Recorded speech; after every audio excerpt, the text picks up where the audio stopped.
Good morning, everyone. The verse of the day today is from 2 Chronicles, chapter 7, verse 14.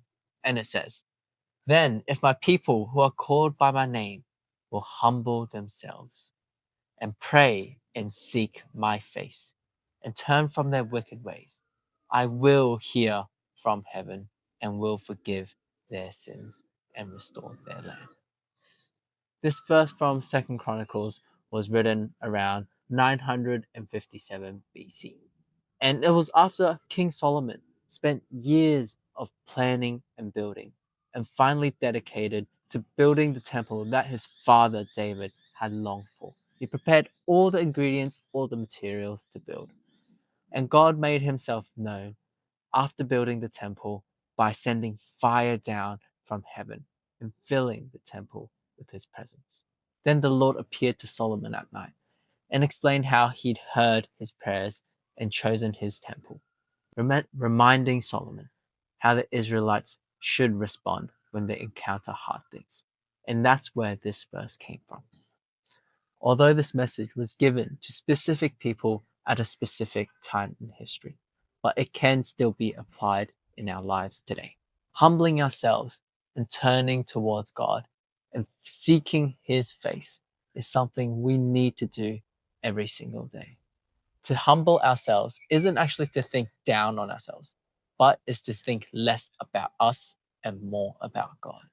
Let's come in together in honesty, in prayer towards God, and have genuine repentance in your prayers. And that is the key to have an intimate relationship with God. Because he knows your thoughts, he knows who you are, but he still wants you to communicate with him, to build that relationship with him through prayer. And this is something that's impossible to fake, unfortunately. We can't just go through the motions, merely pretending to look and seek for God for repentance. Everything comes from your heart.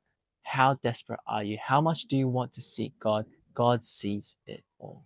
So even if you have ran away from God, you've distanced yourself from him, it's not too late. You can still come back to him because he's waiting for you.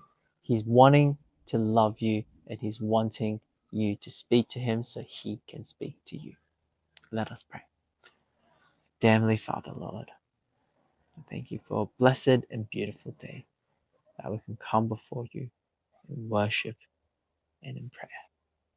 Lord, we pray that you can forgive us of our sins that we may have done against others. We come before you with a humble heart to think less of ourselves but more about you. Pray that you can help me in my trading today. Lord, pray that you can give me the wisdom to see what is on the charts that is good to trade.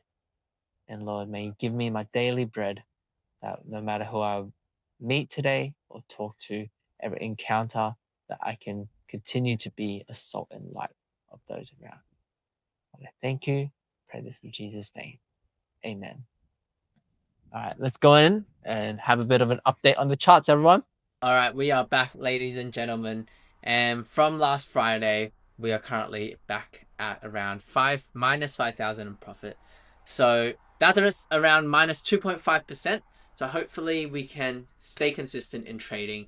You can see I did make a couple of okay, decent trades on Friday to put us up since Thursday. So back onto the chart here. Right here we can see that it is kind of ranging. We see that this is having a top here.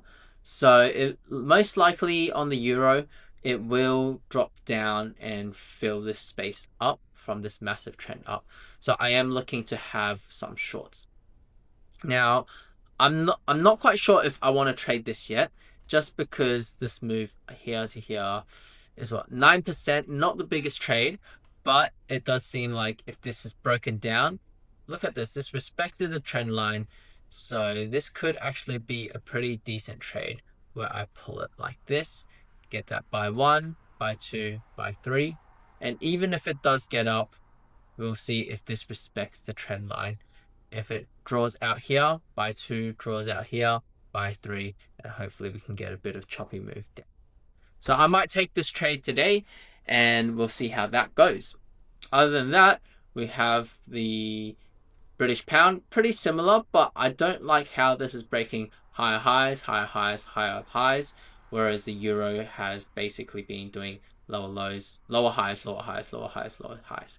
So that is a good sign. So we might take the euro for our shorts because it is going more towards a short direction. All right.